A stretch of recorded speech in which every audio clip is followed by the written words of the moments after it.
All right, everybody, welcome back to the Shacknews E3 live stream brought to you by HyperX. We are still here at the E3 Esports Zone brought to you by SubNation. I am still your host, Long Reads editor at Shacknews, David L. Craddock, assisted by my CEO and editor-in-chief, Asif Khan. And we are joined today by Aaron from Astro to show us some awesome new products. Aaron, thanks for coming on. Thank you for having me. I appreciate it. Whoa. I don't know what that was. There's always E3. something going on at E3. That's just some Popping confetti. It's all good. So tell us a little bit about what you've brought here today. We have kind of a whole setup here. Yeah, we've done a couple new things over the last few months that we're really excited about. The big thing that we announced here at E3 was the 4th generation of our A50 wireless headset. So the A50s have been really the class-leading, high-end gaming headset for a long time. Right. But I think the big thing that's happened over the last year or so in gaming, the big audio trend has been the move towards spatial audio. Yeah. You see Windows Sonic, obviously on PC and Xbox, Dolby Atmos. There's a level of immersion that you get from Atmos and these types of fully rendered spherical spatial technologies that's so immersive and deep.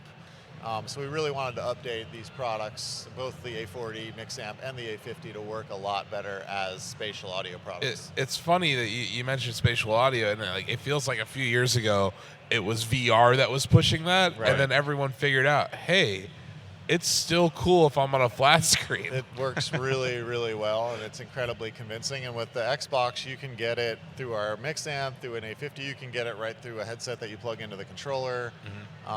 So it's really the next level, and I think you're going to see with the new PlayStation, new Xbox next year, it's going to be a really critical part of what they're doing and the audio story there too. So first and foremost, this was about making a better spatial product.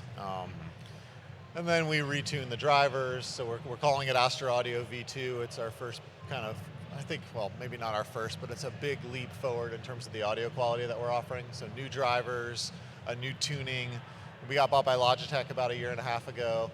Logitech is an incredible corporate partner for us, and they have audio engineering resources that are so far beyond anything that we ever had. So getting to tap into that, work with them to put new drivers in, really retune it and reshape the whole audio profile, really tuning it for gaming, and then looking at the mic with their team as well. Mic performance is one of those things that everybody complains about to some degree or another. Sure. So many variables in mic performance. Sure. How loud is your environment, right? How loud do you talk? How close is the microphone to your and mouth? more and more people are looking for setups like that, especially with streaming and being able to Absolutely. communicate to their audience. Yeah, so we retuned the microphone first of all, but we also have an incredible software suite that powers that product. So you can now, not only on Windows and iOS, but we actually have our ACC software now running natively on the Xbox One directly as a dashboard app as well. Oh, nice. And you can go in and you can tune every input and output parameter. You can create your own EQ settings, but for the microphone specifically, you can change the mic level. You can do more detailed things like noise gate and side tone. A noise gate is how loud do you have to talk to be heard, essentially, and to activate the microphone. Side tone is how much of your voice you hear in your headset Sure. while you're playing.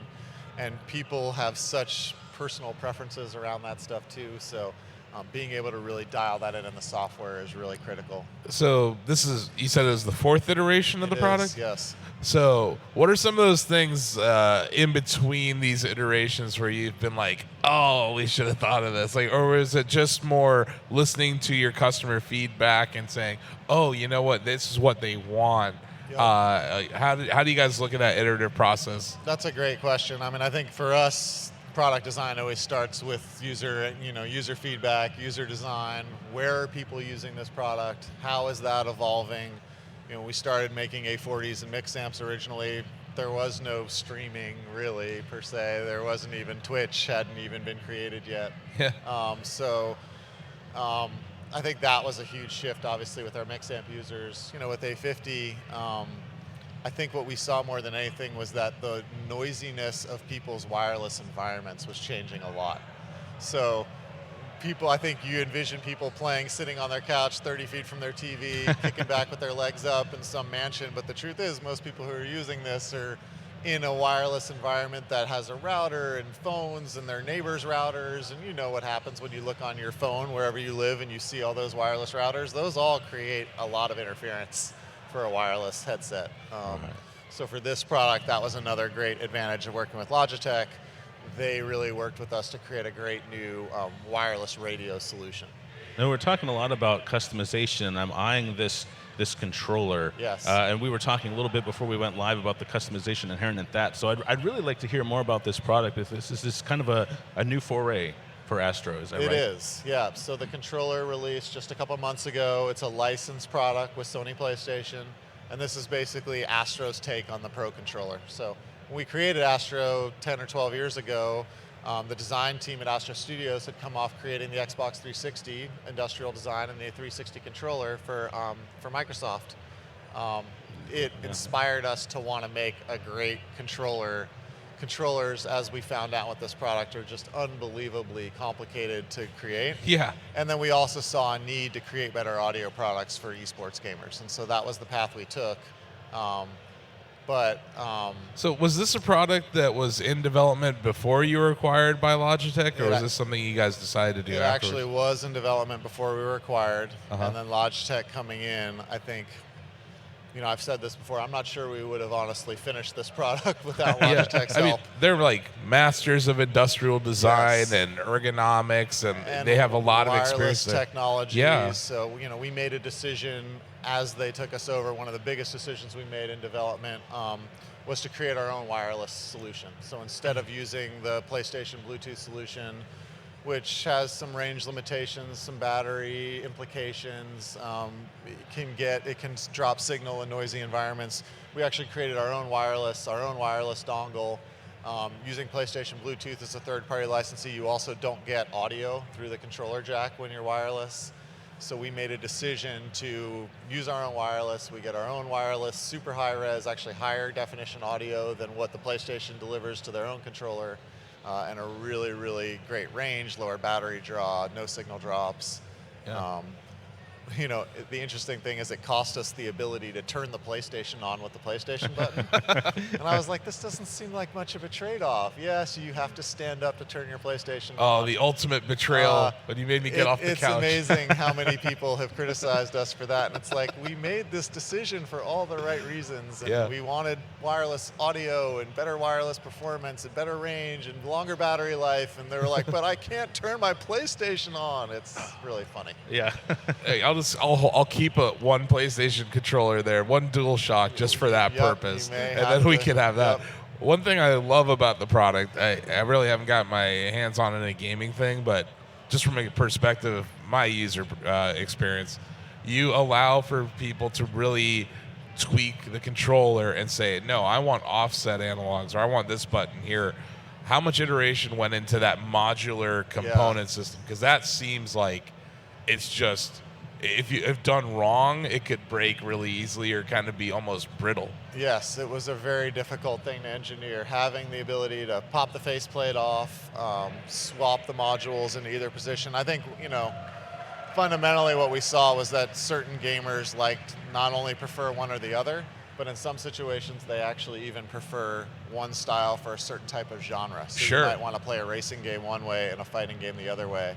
I think as a brand, we've always been about customization, about really letting people tailor their experience and kind of game the way they want to. That makes a lot of sense. Like for a game like Celeste, where it uses the D-pad, Right. I would want the D-pad on the top left. But if I'm playing Rocket League, which I play a ton with my friends on PS4, Right. I would want the analog offset. Yep. There's some other companies that offer offset analog PS4 controllers, but they don't have this optionality. Yeah, And they don't have, like you said, these premium experiences because they're using the native Bluetooth on PlayStation. Yep. So I think that was a big part of it. I think the other thing for the swappability is the modules themselves. This is a fully replaceable piece. So not only do the stick tops obviously come off, hopefully I can take one off here, if you want to use longer sticks or shorter sticks or concave sticks, convex sticks, but if you look at most controllers, and I'm sure you've gone through a few of them, where most controllers tend to fail is in the analog sticks. Yeah. They reach a point that they get loose. Yes. They won't hold their center position anymore.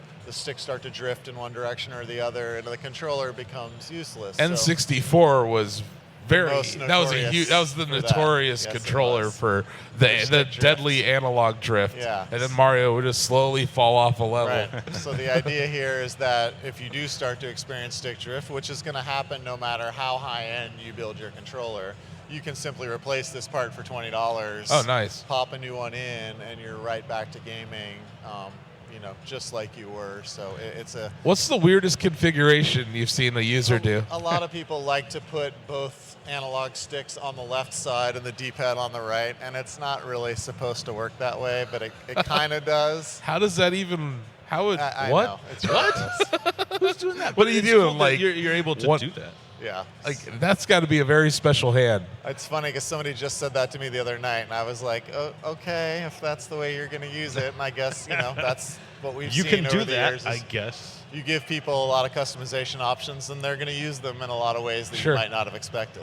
That's always kind of something that happens with design. You create something, you create a set of constraints that the product has, and then there's the rule set, and your users get to do whatever the heck they want once they buy it. Yeah, it's we have a user, I think especially at our price points, our consumer that we target, they are very picky about being able to tune a lot of things. And, Yeah.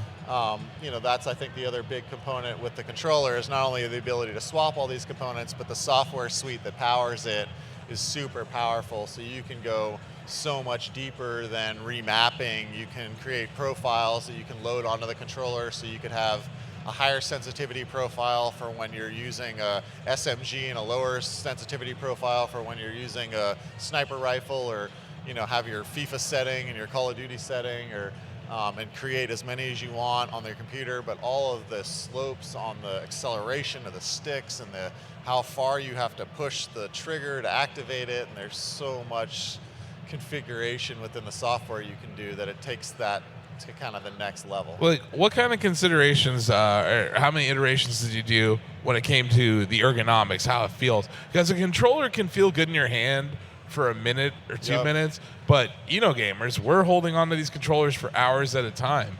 So what kind of play tests did you do internally, externally? How did you nail that feel? That's a great question. And again, with Astro always starting with design and with user experience, we're blessed to be surrounded by a lot of gamers who play with the controller a lot. So we sponsor United. They're one of the top Call of Duty pro teams. Their pro team worked with us a lot on the early prototypes. And then we have so many great streamers in our group too. We have Data, we have J-Hub, we have a lot of guys who we brought in, Legion at different times in development, to really look at things and help us shape it. So from where we started to where we ended up with just that shape, the weight of it, the balancing of it, that changed probably 30 or 40 times over a 2.5, 3 year development cycle. Well, that sounds awesome, Aaron. Unfortunately, we're almost out of time. I could talk about this all day because the controller engineering alone is really intriguing to us here at Shacknews. But before we go, price points. I wonder if you could tell our viewers a little bit about the price points of the products and where they can find out more. Yep.